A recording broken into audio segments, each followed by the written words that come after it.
ಸುವರ್ಣ. ಸಿಹಿ ಸಿಹಿ ಮನಸ್ಸುಗಳ ಕನಸಿನ ಕಂಗಳಲ್ಲಿ ಬೆರೆಸುವ ಕುಂಚವೇ ಪ್ರಿಯದರ್ಶಿನಿ.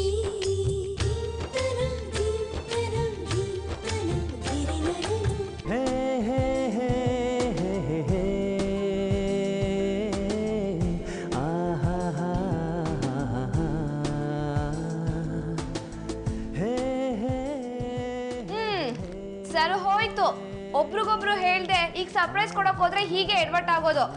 ನಾನ್ ಮಾತ್ರ ನಾನ್ ತಂದಿರೋ ವಾಚ್ನೇ ಗಿಫ್ಟ್ ಕೊಡೋದು, ನೀವು ಬೇಕಾದ್ರೆ ಬೇರೆ ಯಾವ್ದಾದ್ರು ಗಿಫ್ಟ್ ಕೊಡ್ಕೊಳ್ಳಿ. ಅದು ಹೇಗೆ ಸಾಧ್ಯ? ಸೀನಿಯಾರಿಟಿ ಪ್ರಕಾರ ನೋಡೋದಾಯ್ತು ಅಂದ್ರೆ ನೀನ್ ಹೇಳ್ದಂಗ್ ನಾನೇ ತಾನೇ ಸೀನಿಯರು, ನಾನೇ ಈ ಗಿಫ್ಟ್ ಕೊಡೋದು. ಲೊಟ್ಟೆ, ಆ ವಿಷಯ ಬೇರೆ ಈ ವಿಷಯ ಬೇರೆ. ಗಿಫ್ಟ್ ಕೊಡೋದ್ರಲ್ಲಿ ಸೀನಿಯರ್ಸ್ ಗಿಂತ ಜೂನಿಯರ್ಸ್ ಮುಖ್ಯ. ನಾನು ನನ್ನ ಬ್ರದರ್ಗೆ ಈ ಗಿಫ್ಟ್ ನೇ ಕೊಡ್ತೀನಿ, ನೀವು ಬೇಕಾದ್ರೆ ಬೇರೆ ಕೊಡ್ಕೊಳ್ಳಿ. ಕಾವ್ಯ, ಸುಮ್ನೆ ಯಾಕೆ ಜಗಳ ಮಾಡೋದು? ಒಂದ್ ಕೆಲ್ಸ ಮಾಡೋಣ, ಈ 3 ವಾಚ್ನ ತಗೊಂಡೋಗಿ ಅಜಯ್ ಮುಂದೆ ಇಡೋಣ. ಅವ್ರಿಗೆ ಯಾವ ವಾಚ್ ಇಷ್ಟ ಆಗುತ್ತೋ ಅದನ್ನ ತಗೊಳ್ತಾರೆ, ಉಳ್ದೋರ್ ಬೇಕಾದ್ರೆ ಬೇರೆ ಗಿಫ್ಟ್ ಕೊಟ್ರಾಯ್ತು. ಅಕ್ಕ ನೋಡ್ತಾ ಇರೋ, ನನ್ ಗಿಫ್ಟ್ ಸೆಲೆಕ್ಟ್ ಮಾಡೋದು ಬ್ರದರು. ಸಾಧ್ಯನೇ ಇಲ್ಲ ಸಿಸ್ಟರ್. ನೀವು ಕೊಡೋ ವಾಚನ ಮಾತ್ರ ನಾನು ತಗೊಳ್ಳೋದಿಲ್ಲ, ನೀವು ಮೂವರು ಕೊಡೋ ವಾಚನ್ ತಗೋತೀನಿ. ಹೌದು, ಮತ್ತೆ ಈ ಅನಾಥನಿಗೆ ಬರ್ತ್ಡೇ ಅಂತ ವಿಶಸ್ ಸಿಗ್ತಾ ಇರೋದೇ ಇದೇ ಮೊದಲನೇ ಸರಿ. ಅಂಥದ್ರಲ್ಲಿ ನೀವು ನನಗೆ ಬರ್ತ್ಡೇ ಗಿಫ್ಟ್ ಕೊಡಬೇಕು ಅಂತ ಅನ್ಕೊಂಡಿರಲ್ಲ, ಅದಕ್ಕಿನ್ನ ದೊಡ್ಡ ಗಿಫ್ಟ್ ಇನ್ನೇನು ಬೇಕು ನನಗೆ? ಮೊದಲನೇ ಸರಿ ಸಿಗ್ತಾ ಇರೋ ಈ ಬರ್ತ್ಡೇ ಗಿಫ್ಟ್ನ ಯಾವುದನ್ನು ಬೇಡ ಅನ್ನೋದಿಲ್ಲ. 3 ಒಂದಿನ ಬಿಟ್ಟು ಒಂದಿನ ಕಟ್ಕೊಳ್ತೀನಿ. ನೋಡ್ದೇನಕ್ಕ, ಇಷ್ಟು ದಿವಸ ಎಲ್ಲಾರ ಜೊತೆನೂ ಸಮಾಧಾನವಾಗಿ ಸಂತೋಷವಾಗಿ ನಡ್ಕೋಬೇಕು ಅಂತ ಹೇಳ್ಕೊಡ್ತಾ ಇದ್ದ ಅಕ್ಕ ಅಂತ ನೀನೊಬ್ಳೆ, ಆದ್ರೆ ಈಗ ಬ್ರದರು ಸಿಕ್ಬಿಟ್ಟ.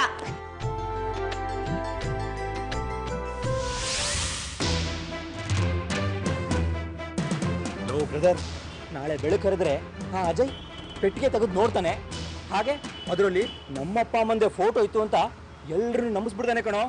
ಆಗ ಆ ದಿಕ್ಕು ದೆಸೆ ಇಲ್ಲೋನ ನಾವು ತಮ್ಮ ಅಂತ ಒಪ್ಕೋಬೇಕಾಗುತ್ತೆ. ಅವನಿರೋ ಅವಸರಕ್ಕೆ ಬೆಳಗ್ಗೆ ತನಕ ಯಾಕೋಕಾಯ್ತಾನೆ? 10 ನಿಮಿಷಕ್ಕೆ 12 ಗಂಟೆ ಆಗುತ್ತೆ, ಅವಾಗ ಅವನು ಕೊಟ್ಟಿರೋ ಟೈಮ್ ಮುಗಿಯುತ್ತೆ. ಅತ್ತೆ ಮಾವನ ಸಾಕ್ಷಿನೇ ಇಟ್ಕೊಂಡು ಅನ್ಕೊಂಡಿರೋದನ್ನ ಸಾಧಿಸ್ಬಿಡ್ತಾನೆ. ಹಾಗಾದ್ರೆ ಬೇರೆ ದಾರಿನೇ ಇಲ್ಲ ಕಣೋ. ನೋಡೋ, ಹೇಗಿದ್ರು ಅಂಜಲಿ ಕಾವ್ಯ ದೃಷ್ಟಿಯಲ್ಲಿ ನಾವಿಬ್ರು ಆಗ್ಲೇ ಕೆಟ್ಟ ಗಂಡಂದು ಅಂತ ಅನ್ಸ್ಕೊಂಡ್ಬಿಟ್ಟಿದೀವಪ್ಪ. ಈಗೇನು ಕಳ್ಳರು ಅಂತಾರೆ ತಾನೆ, ಅನ್ಲಿ ಬಿಡೋ.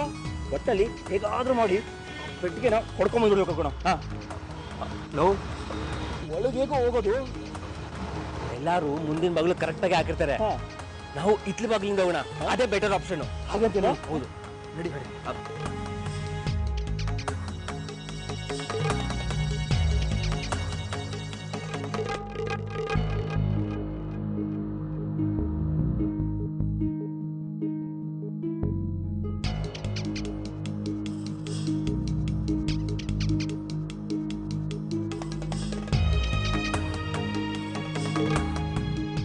ನನ್ನ ತಂದೆ ತಾಯಿ ಯಾರು ಅಂತ ತಿಳ್ಕೊಳ್ಳೋದಕ್ಕೆ ಇನ್ನು 10 ನಿಮಿಷ ಇದೆ.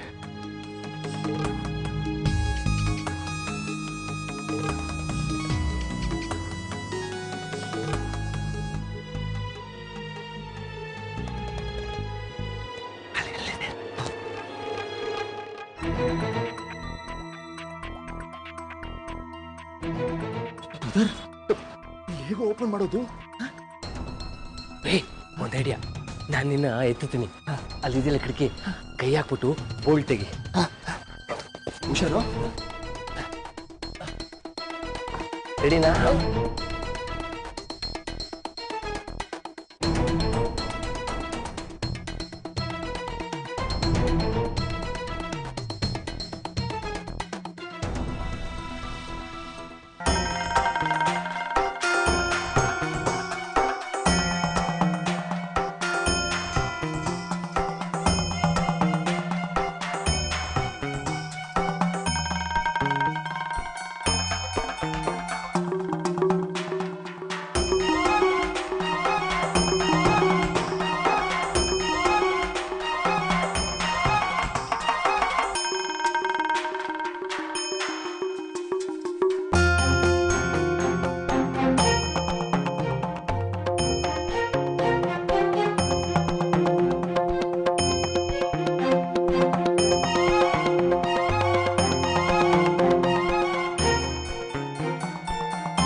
ಅಲ್ಲಿ ಸೌಂಡ್ ಆಗುತ್ತೆ, ಇಲ್ಲೇ ಬಿಡು.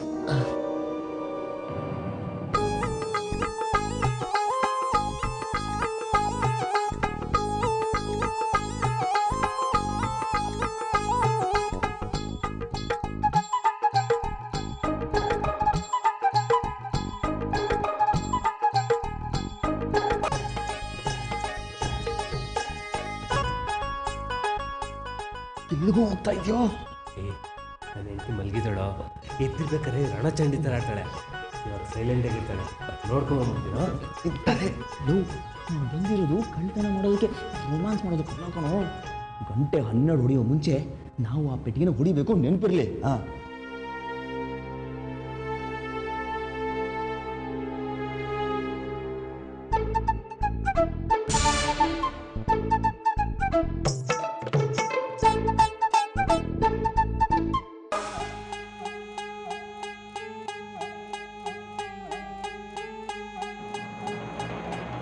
ಇನ್ನು 12 ಗಂಟೆಗೆ 5 ನಿಮಿಷ ಇರೋದು. ಆದರೆ ಇಷ್ಟೊತ್ತಿನಲ್ಲಿ ಅಂಜಲಿ ಕಾವ್ಯನ ಎಬ್ಬರಿಸೋದು ಸರಿ ಬರೋದಿಲ್ಲ.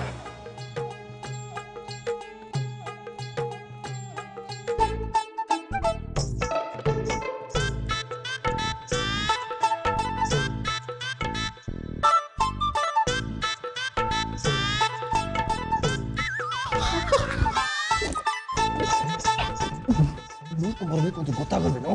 ಸಾರಿ ಕಣೋ, ಕತ್ತಲಲ್ಲಿ ಏನೂ ಕಾಣಿಸ್ತಿಲ್ಲ. ದದ್ದಿ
ಅಕ್ಕ ಎದ್ದೋಳು, ಯಾರೋ ಕಳ್ಳ ಬಂದ್ಯಾನ ಅನ್ಸುತ್ತೆ.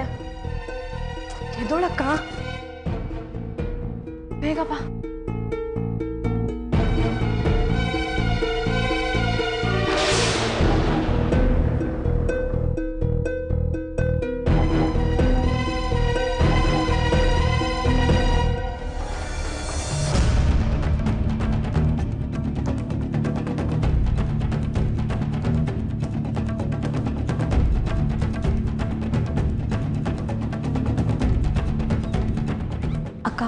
ಕಳ್ಳರು ಅಲ್ಲೇ ಇದ್ದಾರೆ, ಸರಿಯಾಗಿ ಬುದ್ಧಿ ಕಲ್ಸೋಣ.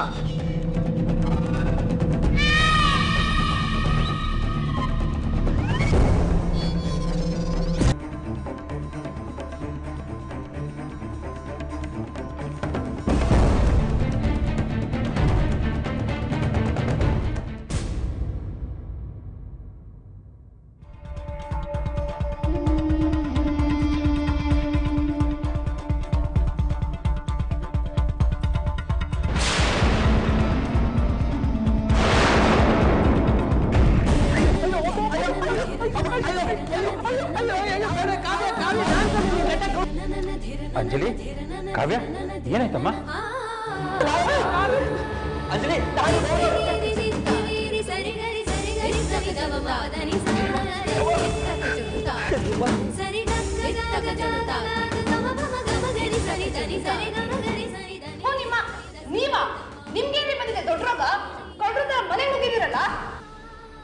ಅಂಕಲ್, ಹಿಂದಿನ ಬಾಗ್ಲು ಯಾರು ತೆಗ್ದಿದ್ದು? ಯಾರು ಜೋರ್ ಜೋರಾಗಿ ಕೂಕೊಂಡಿದ್ದು? ಅದನ್ನ ಈ ಎಜುಕೇಟೆಡ್ ಕಳ್ಳರ ಹತ್ರನೇ ಕೇಳಿ. ನಾವೇನು ಕಳ್ಳರಲ್ಲ. ನೀವು ಕಳ್ರೆ, ಅದಕ್ಕೆ ಹಿತ್ಲು ಬಾಗ್ಲಿಂದ ಒಳಗ್ ಬಂದಿರೋದು. ಹೇಳ್ರಿ, ಏನ್ ಕದ್ಯಕ್ ಬಂದ್ರಿ ಅಂತ? ಕಾವ್ಯ, ನಾವು ಕಳ್ಳರಲ್ಲ. ಅದು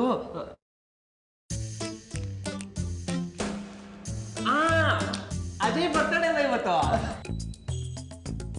ಅದಕ್ಕೆ ವಿಶ್ ಮಾಡಕ್ ಬಂದ್ವಿ ಅಲ್ವೇನಾ? ಅವರು ವಿಶ್ ಮಾಡೋಣ. ಅಜಯ್ ಅಜಯ್ ಅಜಯ್ ಅಜಯ್ ಹ್ಯಾಪಿ ಬರ್ಡೇ ಕಣು. Happy birthday. God bless you. ಏನ್ ಮಗ ನೋಡ್ತಿದ್ಯಾ? ವಿಶ್ ಮಾಡ ಹ್ಯಾಪಿ ಬರ್ಡೇ ಅಜಯ್.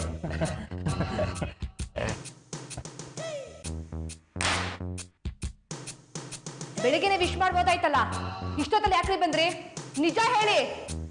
ಅದು ಪ್ರತಿ ಸಲ ಎಲ್ಲಾರ್ಗು ಬೆಳಗ್ಗೆ ವಿಶ್ ಮಾಡಿ ಬೋರ್ ಆಗೋಗಿತ್ತು. ಅದಕ್ಕೆ ಸ್ವಲ್ಪ ಚೇಂಜ್ ಇರಲಿ ಅಂತ first time correct time wish ಮಾಡ್ತಾ ಇದ್ವಿ ಅಷ್ಟೇ. ಇದಕ್ಕೆಲ್ಲ ಡೌಟ್ ಪಡ್ತಿಲ್ಲ ನೀನು. ಬಾರೋ ನಾವು ಹೋಗೋಣ, ಅವ್ರು ಮಲ್ಕೊಳ್ಳಿ, ಸುಮ್ಮನೆ ತೊಂದರೆ ಆಗುತ್ತೆ. ನಡಿ ಬರ್ಲಿನಪ್ಪ ಬಾ.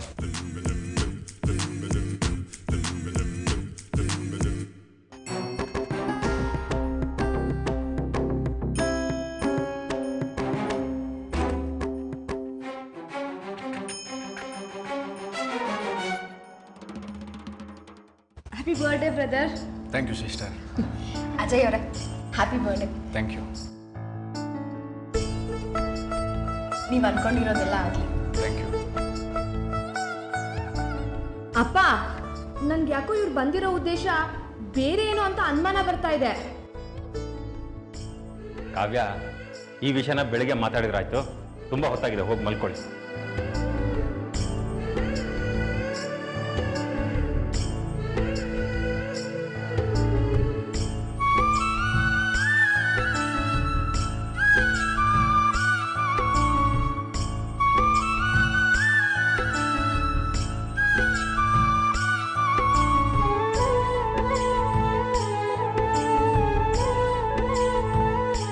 ಚಲು ಇತ್ತು ಬಗ್ಗೆ ಕಥಾ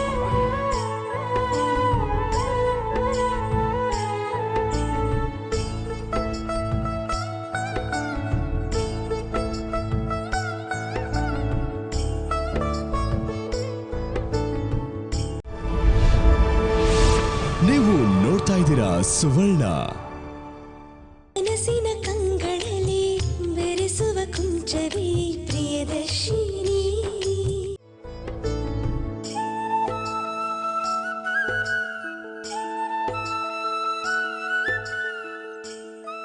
ಹಾಗಿದ್ರೆ ಗೌತಮ್ ಗೌರಮ್ ಈ ಪೆಟ್ಟಿಗೆನ ಕದ್ಕೊಂಡು ಹೋಗಿ ಬಂದಿದ್ರಾ? ಇದರಲ್ಲಿ ರಹಸ್ಯ ತಿಳ್ಕೊಳ್ಳೋ ಕುತೂಹಲ ಅವ್ರಿಗೂ ಇದೆ ಅಲ್ವಾ? ನನ್ಗಾ ಕುತೂಹಲ ಇಲ್ವಾ? ಹೇಗೋ ಈ ಪೆಟ್ಟಿಗೆನ ನನ್ನ ಕೈಗಿಟ್ಟು ಫಿಕ್ಸ್ ಮಾಡಿ ಟೈಮ್ ಮುಗೀತಾ ಇದೆಯಲ್ಲ, ಇದನ್ನು ಓಪನ್ ಮಾಡಿ ನೋಡಿ ನನ್ನ ತಂದೆ ತಾಯಿ ಯಾರು ಅಂತ ತಿಳ್ಕೊಳ್ಳೋದ್ರಲ್ಲಿ ಯಾವ ತಪ್ಪು ಇಲ್ಲ.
ಹಾಗಾದರೆ ಈ ಪತ್ರದ ಪ್ರಕಾರ ನನಗೆ ಹುಡ್ತಾನೆ ಪಿಟ್ಸ್ ಕಾಯಿಲೆ ಇದೆ ಅಂತ ಡಾಕ್ಟ್ರ್ ಹತ್ರ ಕೊಟ್ಟು ಬೆಳೆಸಿರೋದು ನಿಜ ಆಗೋಯ್ತು.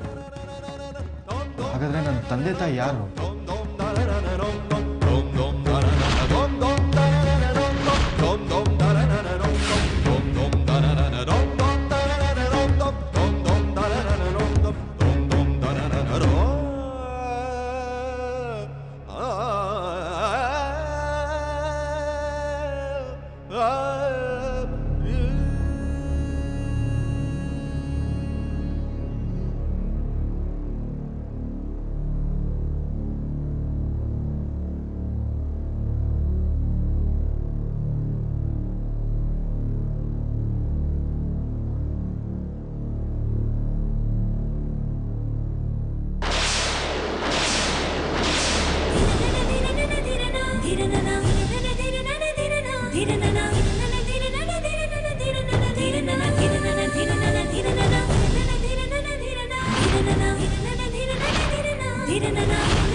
ನನ್ನ ಅನುಮಾನ ಆಸೆ ಎರಡೂ ಒಂದೇ ಆಯಿತು.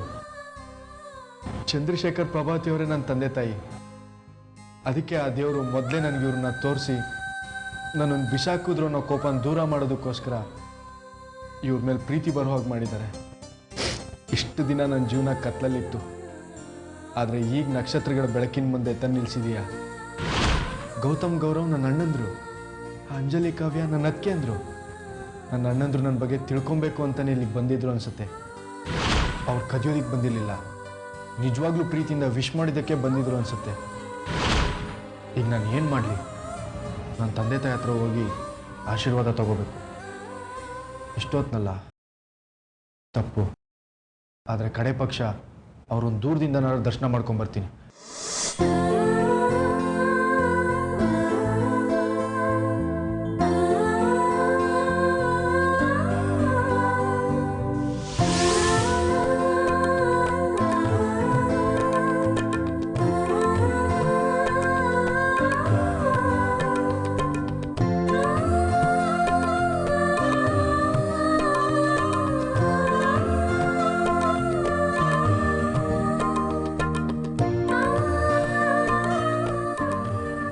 ನಾನು ತಪ್ಪು ಮಾಡ್ತಾ ಇದ್ದೀನ? ಈ ಕತ್ತಲಿನಲ್ಲಿ ಅಪ್ಪ ಅಮ್ಮನ ನೋಡಬೇಕು ಅನ್ಕೊಂಡ್ಬಂದಿರೋದು ತಪ್ಪೇನೆ. ಆದರೆ ನನ್ನ ಪರಿಸ್ಥಿತಿ ಆಗಿದೆಯಲ್ಲ, ಯಾರು ಏನಾದ್ರು ಅಂದ್ಕೊಳ್ಳಿ, ನಾನೀಗ ನನ್ನ ಬಂಧುಗಳನ್ನ ನೋಡಲೇಬೇಕು. ನೀವು ನೋಡ್ತಾ ಇದ್ದೀರಾ ಸುವರ್ಣ. ನಸಿನ ಕಂಗಳಲ್ಲಿ ಬೆರೆಸುವ ಕುಂಚವೇ ಪ್ರಿಯದರ್ಶಿನಿ.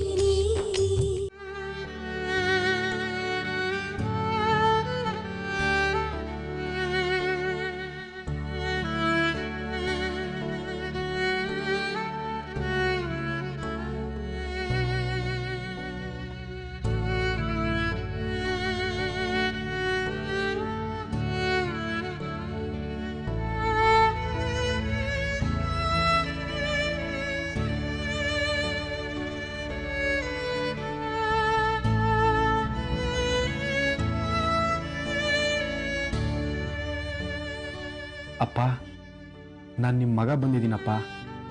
ನಿಮಗೆ ಗೊತ್ತಾಗ್ತಾ ಇಲ್ವೇನಪ್ಪ? ನನ್ನನ್ನು ನೋಡಬೇಕು ಅನ್ನೋ ಆಸೆ ನಿಮ್ಗಿರುತ್ತೆ ಅಂದ್ಕೊಂಡಿದ್ನಲ್ಲಪ್ಪ. ಪಾಪ ಅಪ್ಪ ನೀವು. ನಿಮಗೆ ಖಂಡಿತ ನನ್ನ ನೋಡಬೇಕು ಅನ್ನೋ ಆಸೆ ಇದ್ದೇ ಇರುತ್ತೆ ಅಂತ ನನಗೆ ಗೊತ್ತಿದೆ. ಆದರೆ ನೀವು ನನ್ನ ಹಾಗೆ ಅಸಹಾಯಕರು.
ಕನಸುಗಳ ಕನಸಿನ ಕಂಗಳಲ್ಲಿ ಬೆರೆಸುವ ಕುಂಚವೇ ಪ್ರಿಯದರ್ಶಿ